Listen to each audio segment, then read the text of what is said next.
Kan? Ah, Betul. siapa-siapa lah nak apa tu nak sewa dulang ni ke? Sesiapa lah. Yelah. Betul. Sesiapa Sesiapa lah. nak kahwin ke? Macam mana awak suka hati tu? Suka hati lah dia orang nak kahwin ke? Lantak lah. Hantar lah apa? Hantar lah, biarlah. Dia nak kahwin ke? Macam tu Lantak. Lantak awak kahwin lah. Yelah. Dia tak dengar ke? Awak tak dengar ke? Awak tak dengar ke? Tak, dengar tapi macam laju sangat awak cakap tadi. Okay, maafkan saya. Saya cakap lantak lah orang nak kahwin. Tak dapat dulang ke, tak dapat dulang ke. Betul. Tapi orang nak kahwin tu biarlah dia pergi dulu. Baik. Biarlah pakai yang ni, betul tak? Betul? Lagi? Pasal sambal ni lagi? Jaket, semua nak jaket. Jaket ni Pasal sambal ni, sekali lagi saya ulang. Mana yang baru join kami? apa dia?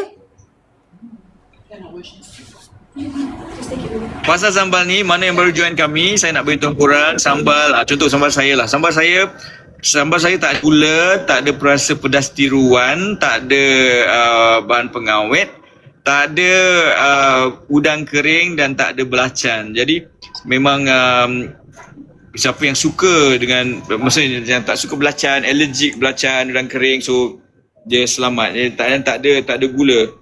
Mana yang try tu tak nak ambil gula pun boleh dapatkan sambal saya. Tapi alhamdulillah setakat ni mana yang dah rasa sambal saya, memang diorang cakap sambal saya ni rasa homemade. Rasa homemade. Sama juga sambal Fas, saya dah rasa sambal Fas dah. Sedap. Korang akan ulang-ulang. And then sambal Fas juga boleh,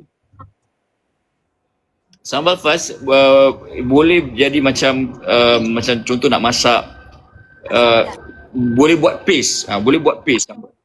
Boleh buat paste. Betul.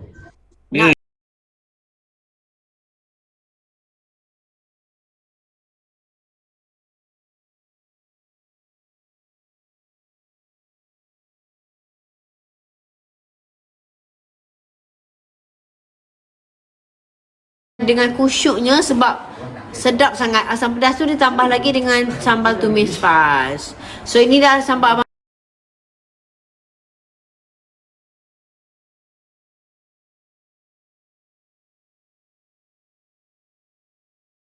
Mari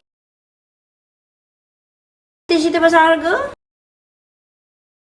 Okey, so satu combo berapa harganya? Harganya ialah RM49. RM9